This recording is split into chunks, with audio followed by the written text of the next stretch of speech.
राज्यात आणि प्रामुख्याने सध्या मुंबईमध्ये एक सर्वात महत्त्वाचा प्रश्न तापलेला आहे, तो म्हणजे पारव्यांना जे अन्न खाऊ घातलं जात आहे त्याचे होणारे दुष्परिणाम, आणि दुसरीकडे याच पारव्यांच्या बाजूनं एक समाज आहे तो सुद्धा रस्त्यावर उतरलेला आहे। सध्या या सगळ्याची लढाई न्यायालयीन कोर्टामध्ये आहे। न्यायालयाने तुर्तास तरी मुंबईतल्या कबूतरखान्यावर धान्य आणि अन्न टाकण्यास बंदी केलेली आहे। असं असताना सुद्धा काही समाज आहे तो आता सरकारच्या विरोधातच आक्रमक झालेला आहे।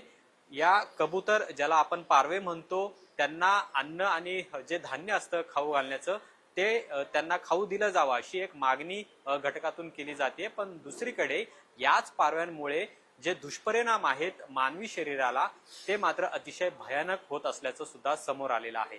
आणि त्यामुळे याबद्दलची चर्चा होणं एक महत्त्वाचं आहे। या पारव्यांच्या विष्ठा असेल किंवा त्यांचे जे पंख असतील हे मानवी शरीरासाठी किती घातक आहेत याची अनेक उदाहरणं आतापर्यंत आपण पाहिलेली आहेत। पुण्यातही अशीच एक घटना घडलेली आहे। पुण्यातील प्रसिद्ध दुर्वांकूर डायनिंग हॉलचे श्याम मानकर यांची जी कन्या होती शीतल मानकर शिंदे यांना सुद्धा याच कबूतर, ज्याला आपण पारवे म्हणतो, या पारव्यांच्या विष्ठा आणि त्यांच्या जे काही पंख आहेत याच्यामुळे सुरुवातीला श्वसनाचा त्रास झाला। त्या श्वसनाच्या त्रासाशी ते लढत असताना डॉक्टर सुद्धा त्यांना वाचवू शकले नाही आणि अतिशय दुर्दैवी घटना घडली, ज्यामध्ये शीतल मानकर शिंदे यांचा मृत्यू सुद्धा झालेला आहे। आणि त्यामुळे त्यांच्याशी बोलणं हे अतिशय महत्त्वाचं आहे। त्यांच्या कुटुंबाला जो त्रास झालेला आहे, त्यांनी जी लढाई यासोबत लढलेली आहे ती कुठेतरी अपयशी ठरलेली आहे। आणि त्यामुळे जे या कबूतर पारव्यांना पाठिंबा देतात किंवा त्यांच्या बाजूनं लढतायत त्यांच्यासाठी खरं तर श्याम मानकर यांच्या कुटुंबियांच्या वेदना ऐकणं हे अतिशय महत्त्वाचं आहे। आणि त्यामुळेच आज आपण श्याम मानकर यांच्या कुटुंबियांशी बोलणार आहोत। सुरुवातीला तर नेमकं शीतल मानकर शिंदे यांच्यासोबत काय झालेलं होतं, कधी त्यांना हा त्रास जाणवू लागलेला होता, तुम्हाला कधी कळालं की नेमका त्यांना जो आजार झालेला आहे तो या पारव्यांच्या विष्ठा किंवा मग त्यांच्या पंखांमुळे झालेला आहे? सविस्तर घटना। साधारणतः 2017 साली शीतल विजय शिंदे यांना खोकला येऊ लागला आणि तो खोकला जवळपास 1 महिना होता आणि त्या खोकल्यापासून तिला सारखी ढास लागायची, बोलणं कमी व्हायचं, बोललं की जास्त ढास लागायची, बोलणं कमी होत होतं। तोपर्यंत 1 महिना आपले जे लोकल कुटुंबीय डॉक्टर असतात, आयुर्वेदिक डॉक्टरांकडून हे उपचार घेण्यात आले, परंतु तो खोकला काही कमी होत नव्हता। मग मात्र आम्ही असा विचार केला की आपण याच्यामधले तज्ज्ञ असणाऱ्या डॉक्टरांना दाखवलं पाहिजे। म्हणून प्रथमतः कॅम्पमधील डॉक्टर बमकिन यांना सर्व आम्ही सविस्तर सांगितलं। त्यावेळेस त्या ग्रस्ताचं वय 80 होतं। त्यांच्याकडे गेल्यानंतर पहिला प्रश्न त्यांनी असा केला आम्हाला की तुम्ही कुठे राहताय? मग त्यांना सांगितलं, सगळं माहिती दिली की आम्ही ताडीवाला रोडला राहतो। तुमची सोसायटी आहे का? हो म्हटलं सोसायटी आहे। तिथे गच्ची आहे का? म्हटलं गच्ची आहे। कबूतर आहेत का? आहे म्हटले। मग गच्चीवर दाणे टाकतात का कोणी? आम्ही म्हटलं हो। कबूतर राहतात तिथेच का? हो म्हटलं तिथेच राहतात। आणि त्यांनी ठामपणे सांगितलं हा आजार जो झालेला आहे तो फुफ्फुसाशी संबंधित आहे आणि तो कबुतरांमुळेच झालेला आहे। मग मात्र आम्ही तज्ज्ञ डॉक्टरांचं जाण्याचं पुणे शहरातले पुणे हॉस्पिटलमधील डॉक्टर अभ्यंकर असतील, लता मंगेशकर हॉस्पिटलमधील बाळासाहेब पवार असतील, त्याचप्रमाणे देवया पाटीलमधील कोदरे डॉक्टर असतील, होमिओपॅथिक डॉक्टरांना दाखवलं, ॲलोपॅथिक डॉक्टरांना दाखवलं,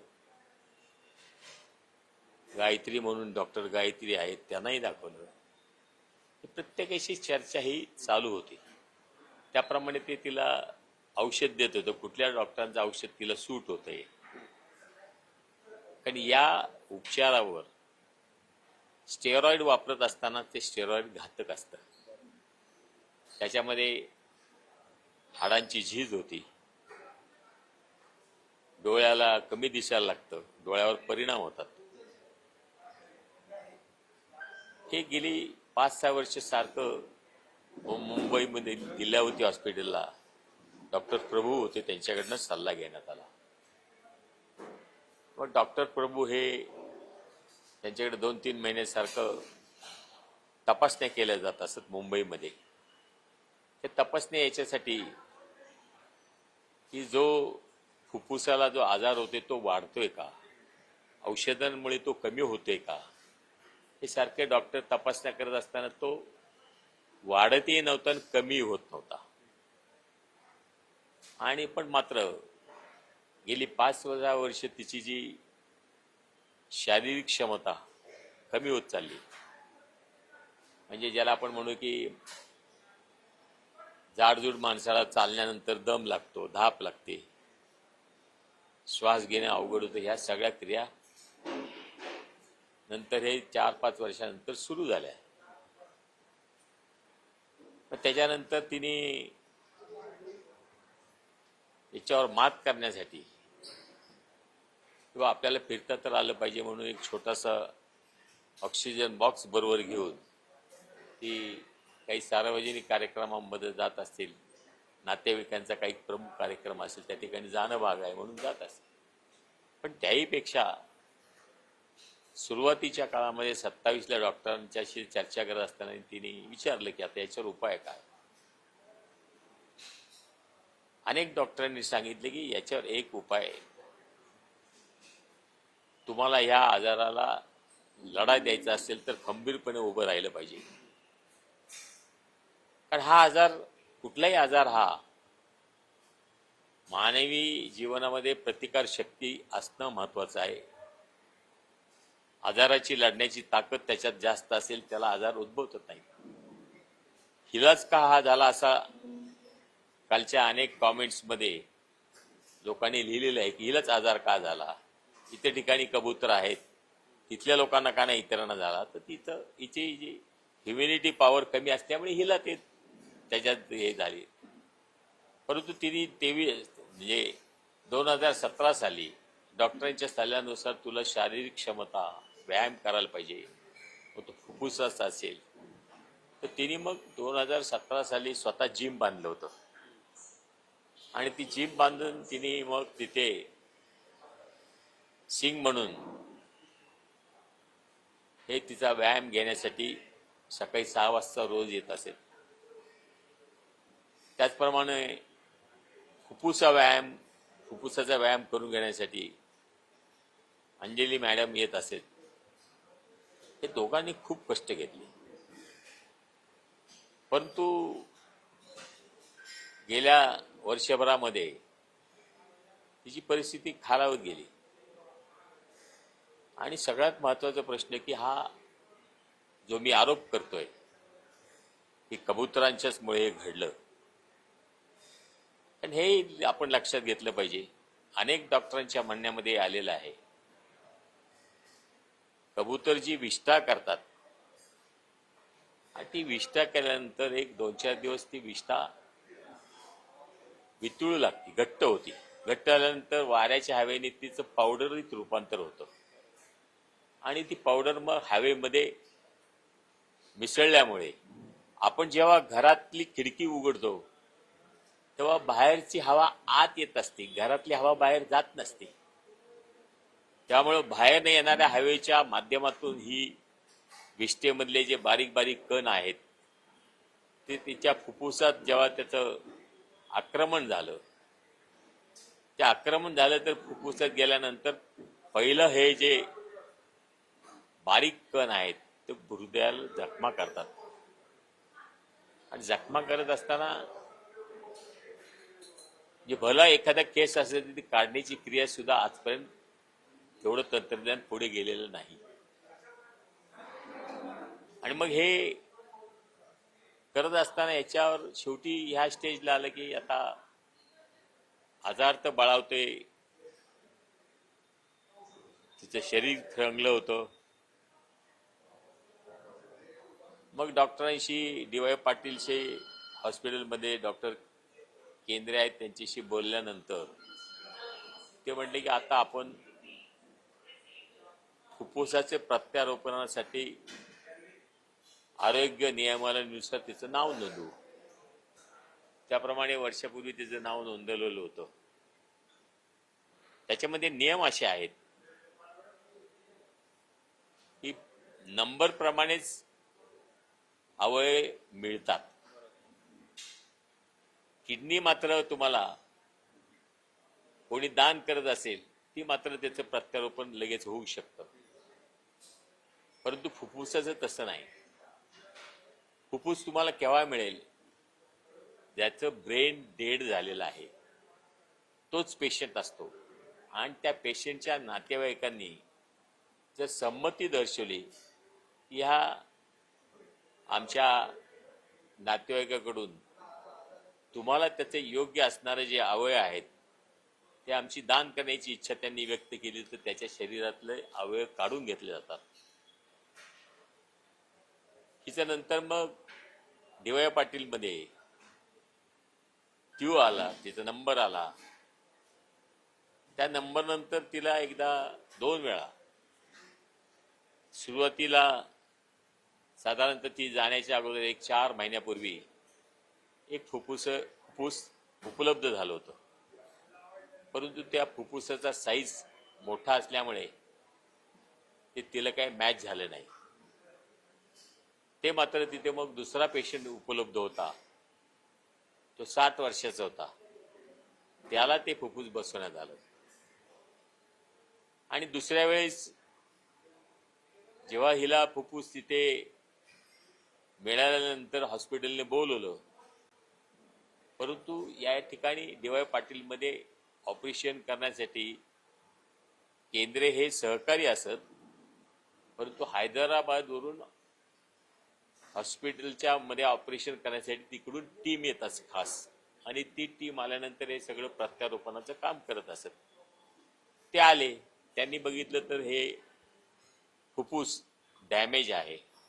आणि मग त्यामुळे त्यांनी नकार दिला की आम्ही हे फुफ्फुस कोणालाच वापरणार नाही, हिला तर देणारच नाही. म्हणून ते राहून गेलं. त्यानंतर महिन्याभरामध्ये हे चालूच होतं की असं आहे. परंतु जेव्हा 19 जानेवारीला तिला थोडीशी पाठ दुखत होती म्हणून ती जावयांना म्हटली, म्हणजे तिच्या पतीला ती म्हटली की आपण डी.वाय. पाटील मध्ये डॉक्टर केंद्राने भेटायला जाऊ. आणि त्यांना त्याच्यानंतर गोव्याला जायचं होतं. परंतु ते काही न घडता डॉक्टर असं म्हणले की तुम्हाला ऍडमिट व्हावं लागेल. आणि सगळ्यात महत्वाची गोष्ट की ह्या सगळ्या डॉक्टरांचा सल्ला घेत असताना त्यांनी जे आम्हाला तपासण्या करायला लागल्या होत्या त्या तपासण्यांमधून त्यांच्या निदर्शनास अशी गोष्ट आली ती की आम्ही त्यांना सारखं विचारायचो किंवा हिचं जे फुफ्फुस आहे हे किती कार्यान्वित आहे, हे किती डॅमेज झालंय. ते साधारणतः अंदाज असा होता की हिला अजून तरी 2 वर्ष फुफ्फुसची बदल करण्याची गरज नाही. त्यामुळे आम्ही थोडंसं फार आम्हाला दिलासा मिळालेला होता. परंतु नंतरच्या 8 दिवसात तिची जी एकदम खालावलेली परिस्थिती बघता 19 तारखेला सकाळी तिला ऍडमिट केल्यानंतर संध्याकाळी तिच्या शरीरातून ऑक्सिजन बाहेर पडायचं काम थांबलेलं होतं. शरीरात आपण नाकाद्वारे प्राणवायू घेतो आणि उच्छ्वास बाहेर सोडतो तेव्हा कार्बन डायऑक्साईड बाहेर फेकतो. या 2 क्रिया तर मानवी जीवनात महत्वाच्या आहेत. आणि मग त्यानंतर कार्बन डायऑक्साईड बाहेर पडत असल्यानंतर डॉक्टरांनी तिला इथं होल पाडून तिथून ऑक्सिजन कार्बन डायऑक्साईड बाहेर काढण्याचा प्रयत्न केला. तिला भूल दिली असल्यामुळे डॉक्टर म्हटले की साधारणतः 12-1 तास नंतर ती शुद्ध होईल. परंतु तसं काही घडलं नाही. आणि मग 20 तारखेच्या दिवशी संध्याकाळी 10 वाजता ती आमच्यातून निघून गेली. ही घटना आम्हाला न पटणारी तर आहेच, कारण हे आकस्मिक घडल्यासारखं होतं. आणि डॉक्टरांच्या तपासण्या सारखी चर्चा हे करत असताना तिची विल पॉवर महत्वाची होती. विल पॉवरमुळे ती आम्हाला दिलासा देत असे. जाताना शेवटी घरच्यांना तिची नणंद असेल, सासूबाई असेल, त्यांना सासूबाई वगैरे नणंद म्हटल्या की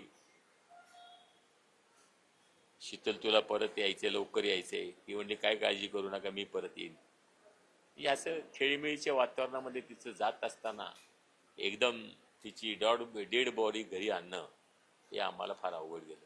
अगदी शेवटच्या क्षणापर्यंत श्याम मानकर यांनी त्यांच्या लेकीला वाचवण्याचा प्रयत्न केला. जवळपास 7 वर्ष त्या या आजाराशी झुंज देत राहिल्या, मात्र डॉक्टरही शीतल मानकर शिंदे यांना वाचवू शकला नाही. एकच कारण होतं याच्यामध्ये की या कबुतरांच्या विष्ठेमुळं त्यांना जो श्वसनाचा त्रास झाला, त्याच्यामुळे ही सगळी वेळ आहे ती शीतल मानकर शिंदे यांच्यावर आली. शीतल मानकर शिंदे यांच्या मुली सुद्धा आपल्या सोबत आहेत. सगळं पाहिलं तुम्ही, सगळं अनुभवत आलेला होता. सध्या जे काही यावरनं आरोप प्रत्यारोप सुरू केले जात आहेत की या कबुतरांना खायला द्यावं की नाही द्यावं, हे सगळे वाद सुरू आहे. अशात तुमच्या कुटुंबासोबत घडलेला एक प्रसंग जो अतिशय दुःखदायक आहे आणि एक व्यक्ती तुम्ही गमावलेला आहे. काय वाटतंय समाजाने यावरून काय धडा घ्यायला पाहिजे? पहिली गोष्ट तर काल आम्ही एक इंटरव्ह्यू दिलता, त्यामध्ये खूप सारे लोकांना प्रश्न होते आणि त्यातलं 1-2 प्रश्न आहे जे खूप साऱ्या लोकांनी विचारलं. पहिला प्रश्न असा होता की तुम्ही घर का नाही बदललं.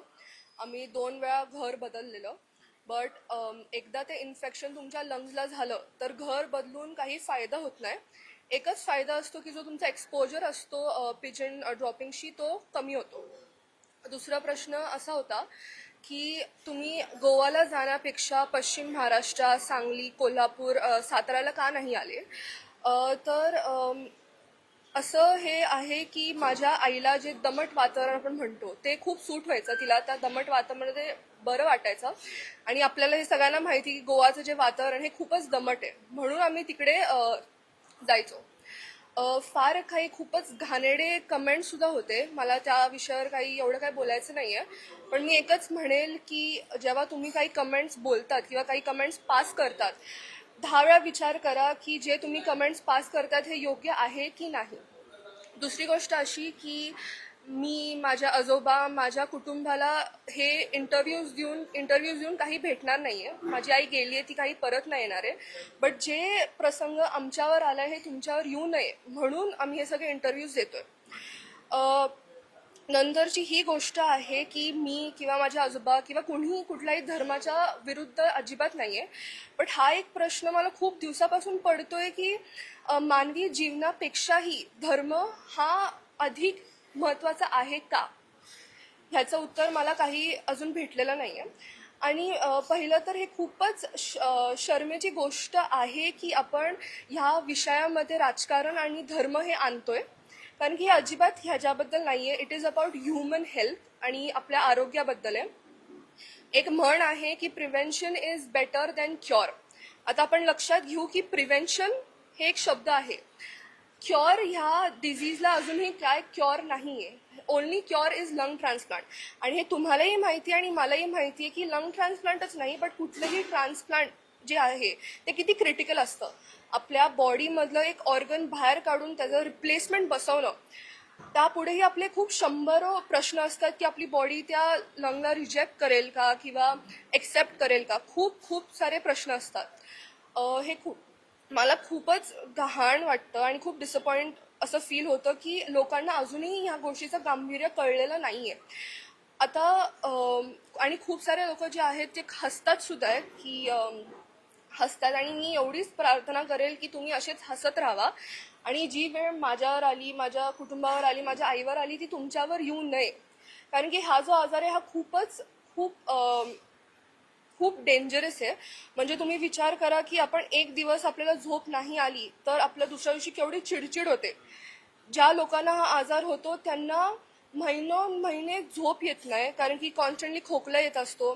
माझ्या आईला असं आपण स्लीपिंग पोझिशनमध्ये झोपता येत नव्हतं. तिला बसण्याच्या पोझिशनमध्ये पाठ टेकूनच बसायला लागायचं, त्यात पण तासनतास झोप न येणं.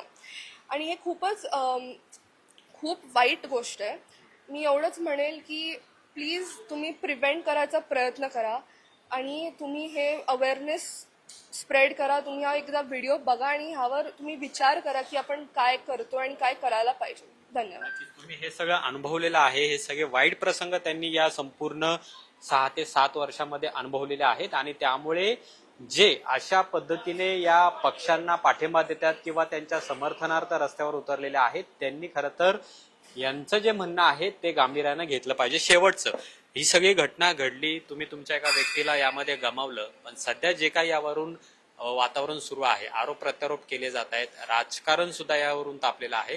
तुम्हाला काय म्हणायचंय? तुम्ही एका मुलीला यामध्ये गमावलेला आहे, समाजाला तुम्ही काय नेमकं सांगू इच्छिता? मानव महत्वाचा आहे का पशु महत्वाचा आहे आपल्याला? नाही, हे कालांतराने आपल्याला सर्व काही गोष्टींचा विचार करणं गरजेचं आहे. म्हणजे लोकसंख्या वाढली म्हणून आपण जंगलात राहायला गेलो. अतिक्रमण कोणी केलं? अतिक्रमण आपण केलं आणि आपण नंतर ओरडतो की वाघ घरात माझ्या शिरला, बिबट्या माझ्या घरात शिरला. आपण आक्रमण केलेलं आहे. लोकसंख्येचा हा परिणाम आहे. परंतु हेही तितकंच लक्षात घ्या की निसर्गाची निर्मिती होत असता परमेश्वराने मानवी जीव सुधारण्यासाठी प्रगतीच्या काळामध्ये काही त्या ओघामध्ये आपल्याकडनं जास्त अपेक्षा बाळगत असल्यामुळे अनेक पर्यावरणाला हानिकारक गोष्टी या ठरलेल्या आहेत. परंतु हेही लक्षात ठेवा की समजा आता धरून चाललं की 50-100 वर्षा काळामधील हा कबूतरखाना असेल, तिथे हे दाणे टाकले जात असतील. परंतु 100 वर्षाच्या अगोदर मात्र प्रत्येक प्राणी आपलं खाद्य मिळवण्यासाठी तो फिरत असे, आकाशातून उडत असे. त्याची शारीरिक क्षमता आपण संपुष्टात आणली. आणि सगळ्यात महत्वाची गोष्ट की एकाच ठिकाणी जर हजारोच्या संख्येने हे पक्षी एकत्र येत असतील आणि एखाद्याला आजार झाला असेल आणि तो कुठला आजार मानवी जीवनाला धोकादायक ठरत असेल, तर हजारो ज्या पक्ष्यांना जर तो आजार झाल्यामुळे मानवाला जर हानी पोचणार असेल तर मोठी घातक गोष्टी आहे. त्यांना आळशी बनवलंय आपण. आळशी बनवलं म्हणजे एक लक्षात घ्या, जसं एक साधं उदाहरण घ्या की देवळाच्या ठिकाणी तुम्ही तिकडे जे लोक राहतात त्यांनी तर दाणे टाकले नाहीत. म्हणजे दाणे टाकतायत तुम्ही आणि त्रास होतोय त्यांना. तर विचार करा, आपण आता एकमेकांनी खेळीमेळीने राहण्याशिवाय पर्याय नाही. त्यांना त्रास होतोय म्हटल्यानंतर तुमचा धर्म महत्वाचा का, हे आपण पाळलं पाहिजे. माझ्याकडनं काही चुकत असेल तर मला सुधारणा करण्याशिवाय पर्याय नाही.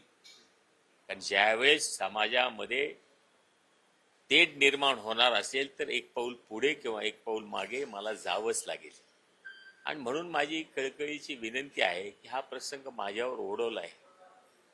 7 वर्ष, जसं माझी नात सांगते, माझी थोरली मुलगी कृष्णा विजय शिंदे ती रात्र जागा असायची आणि ती जागत असताना आईची काळजी घ्यायची. काही तुला खोकला आलाय, पाणी देऊ का? काही शेवटचा तर काळ असा होता की 3-4 महिन्याचा की ती घरामध्ये पूर्ण ऑक्सिजनची नळी लावून एक घरापुरती फिरत होती, एक खोलीपुरती फिरत होती. नंतर मात्र तिला अंथरुणावर उठता येणंही शक्य नव्हतं.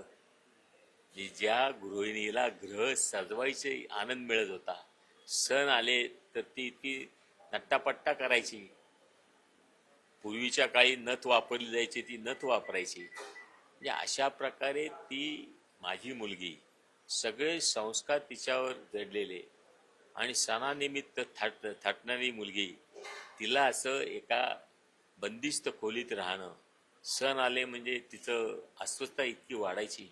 त्यामुळे 7 वर्ष गेली. 7 वर्ष कुठलेच सण आमच्या घरामध्ये, शिंदे कुटुंबियांमध्ये मोठ्या प्रमाणात कधीच साजरे झाले नाही.